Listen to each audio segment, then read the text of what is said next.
Hi, this is Dylan Kapoor with LendSolid, and this video is how to read a loan estimate for your refinance.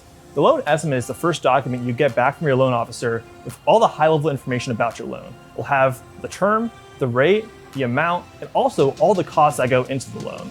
So this is after you give the loan officer your asset documentation, your income documentation. They find a lender and they come back to you with the terms of how your loan will look like. So a lot of people get this document and they get kind of overwhelmed. There are a lot of numbers here, but if you break it down by the section, it's actually not that hard to understand. And this video will help you know the right questions to ask your loan officer about some of the items within here and make sure that you're getting a great deal on your loan. One thing that's important to note is that the loan estimate is just the first draft, and things can change throughout the process. As the process goes on, things such as the appraisal, a credit rescore, or a host of other different things could change the final numbers on your loan. So let's start breaking down the different sections of the loan estimate, starting with page 1, which has the most basic high-level information about your loan. So this has the loan amount, the interest rate, the monthly payment, and the loan term. So in this example that I'm giving you, you can see that the loan amount is $235,000 and the term of the loan is 30 years. You see that there's years 1 through 30 specified in the loan. And you also get the interest rate there. This is really the most important parts of the life of the loan, right? So this is the monthly principal and interest payment you'll see throughout the next 30 years. This will also show you the starting taxes and escrow. So this is the most important information. And if you see that things are way off of what you would have expected, maybe the loan amount is a lot higher than your current loan, or maybe the interest rate isn't what you discussed with your loan officer.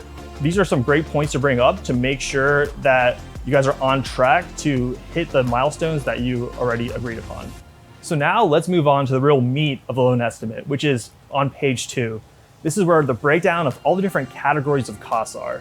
You'll start with section A, which is origination charges.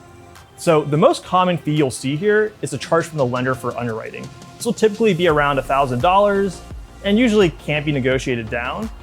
Also, you'll see broker compensation if it's borrower paid. More commonly, the lender pays the broker compensation for bringing them business, so you won't see that charge here, and the only charge you'll see is that $1,000 fee from the lender for underwriting. Section B.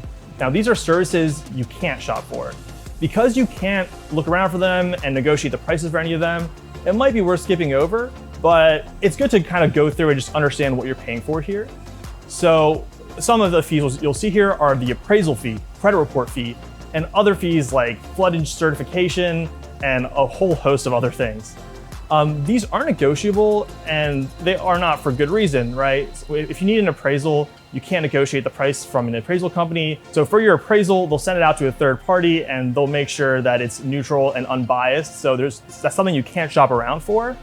And the other fees here are also government-related fees that are just standard across the board. But one thing you can do is you can ask your loan officer if you need an appraisal for your property. There's a chance, depending on a host of different factors, on whether you'll actually need an appraisal. It depends on your LTV, on your property's location, and other things like your credit score. But if you can get out of paying an appraisal, you can save yourself around $500. So it's definitely worth asking because sometimes your loan officer can play around with some numbers and get you out of that appraisal, saving you that $500. Section C is services you can shop for. Now, this is where your title fees are going to be. The broker is going to choose a title company that they want to work with and put that fee here. But you're technically allowed to shop around at different title companies. Title work is something that's required, so you can't get out of having a title company, but you can choose what title company you use. And their services are largely the same, so the biggest differentiator here is just the price. Now, hopefully your loan officer chooses a title company that's well priced, but if you see that the price here is really high, you can talk to your loan officer about it, or even shop around and see if you can find a title company that does things for cheaper. And title fees vary a lot depending on the state, especially. So standard fees might be $1,000 to $1,500, but in some states it's a lot higher. In DC, for instance, title fees could be around $3,000. So it's something that's definitely worth talking about, but it's not something that you can get out of and will probably be a few $1,000s in costs. The next section is section D, which is simply the sum of sections A, B, and C.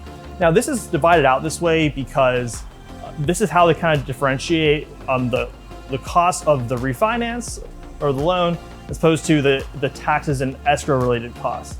But I'll skip over this section for now because really it's section D plus section E that are the true costs of your refinance.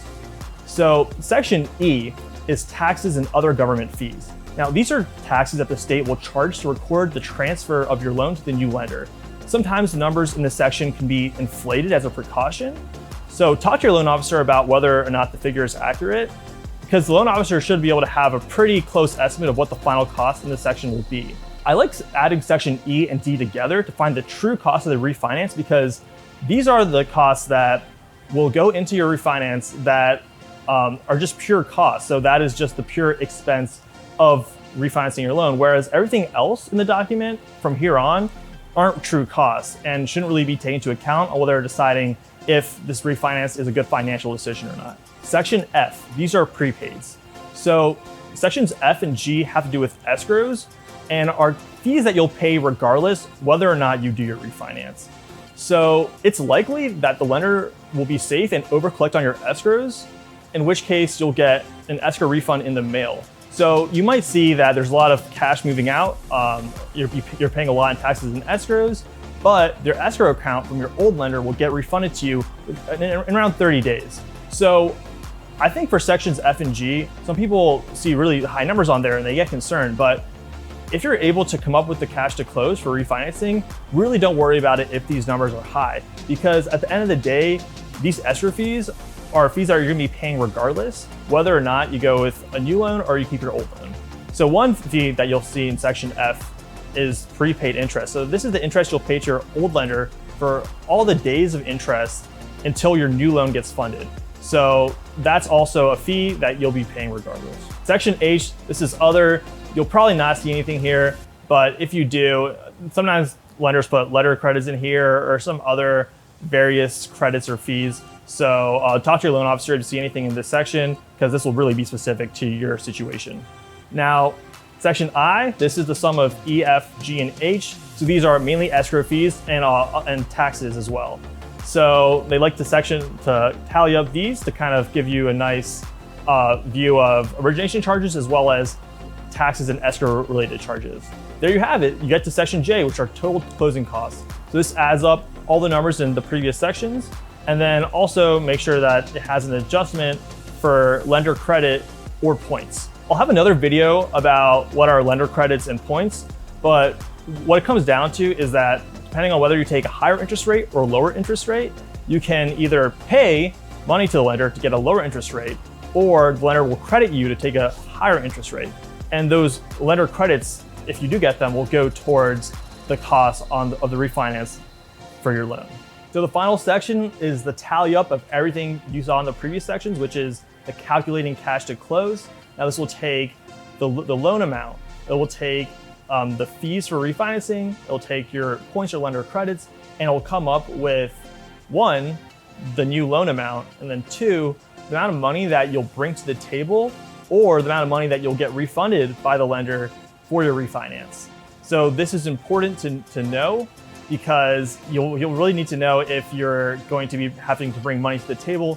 Sometimes when you refinance, especially if you're getting a really low interest rate, it's gonna require you bring a decent amount of cash to the table, and that's something to be aware of. But one thing that I definitely wanna stress is that the loan estimate is a starting point and things can change. So don't freak out when you see these numbers, and make sure you talk to your loan officer about what can potentially change throughout the process. If you found this video informative, please give it a like and subscribe to our channel. And if you're in the Maryland, DC, or Virginia area, and you go to lendsolid.com, if you're looking to refinance your home, feel free to send a message to us and we'll be happy to help you out. Thank you.